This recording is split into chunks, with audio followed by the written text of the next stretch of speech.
When Kyrie was first traded to the Mavs, admittedly I was a bit hesitant to say that they would succeed, and said that it may hurt the Mavericks having 2 point guards and 2 ball handlers competing to score on the same team.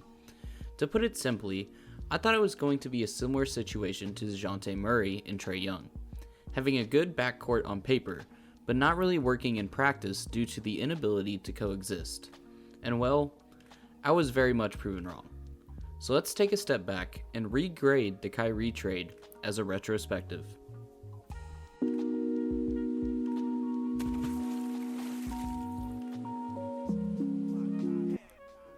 Well, I thought it would be like the Hawks. Instead, it is what the Hawks wish that they had.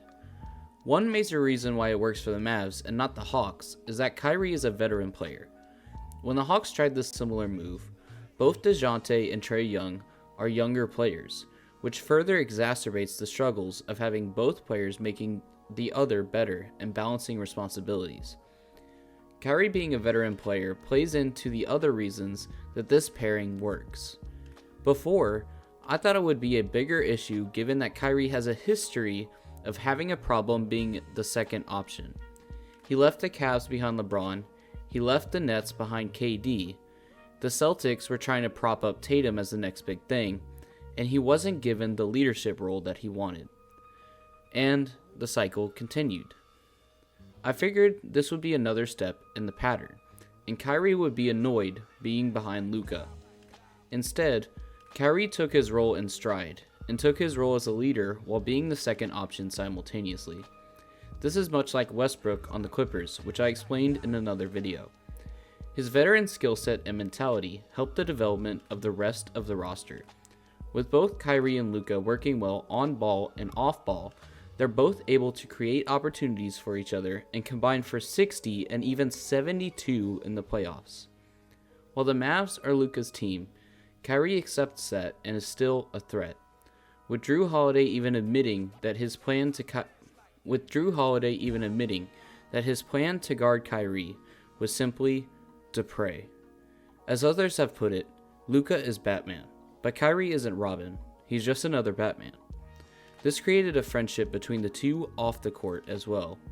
This is especially important for the Mavericks, as the Mavs has tried numerous times to build around Luka and failed, creating the sense of lack of urgency and competence for the front office, leading to suspicions that Luka may leave if nothing happens soon before the trade. And now, together, they're having interactions like this. So this is a question for both of y'all, Luka, Kyrie. Y'all saw the doubters that were saying that y'all wouldn't work. Kyrie, a couple months ago, you talked about the D grade that ESPN gave y'all. Could y'all talk about just... D? Yeah, they gave him a D rating for the trade from the Nets. So could y'all... Hey, man. Yeah, I wanted to ask y'all how... Starting to All-Star game to be How does it feel to prove the doubters wrong? I don't think we care. We enjoy playing with each other. We enjoy playing with this team, so we don't really care what other people have to say. A huge part of that is also the city of Dallas respecting Kyrie. While Kyrie is the second option, they aren't treating him as a pushover or just another person on the team. They're crediting him for a lot of their success, which at the end of the day seems to be all he wanted, with large criticism coming wherever he went, or credit going elsewhere. Again, he hated the fact that he couldn't be a leader in Boston. In Dallas, he can still be a leader despite being behind Luka. There was also the large question going in on how good defensively the Mavs would be. Luka has had a large narrative going that he is a liability defensively, but I already gave a deep dive as to how he disproved that this season. And others reported that putting Kyrie into the mix with that would be a quote-unquote challenge or adventurous for the team, creating a really bad defensive weakness.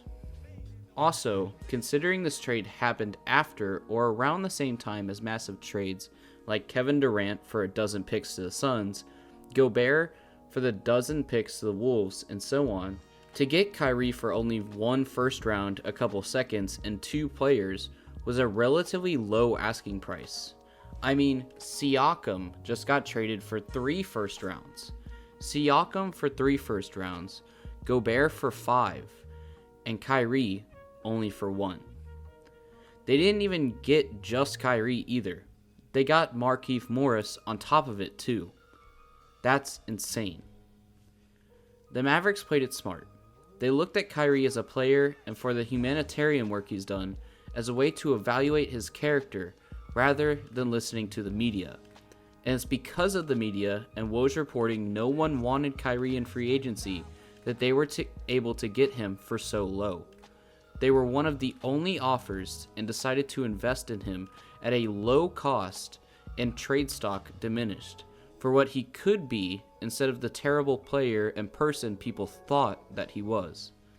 Had the off-court issues not happened, this trade would have never even occurred and we wouldn't be talking about it or talking about the Mavs in the finals. Even after the trade, the media continued, with ESPN as stated giving them a D ranking and the Nets giving them a B+ after getting rid of him. Years later now though, the Mavs are in the finals and the Nets are the Nets. Luckily, I didn't fall into the media trap though, and I gave the trade a C+ for the Mavs. But looking back, I should have maybe gone a letter up and given it a B+ or even an A-. Unfortunately, in the finals, the Mavs lost the first 2 games with Kyrie being seemingly absent, and the criticism started yet again.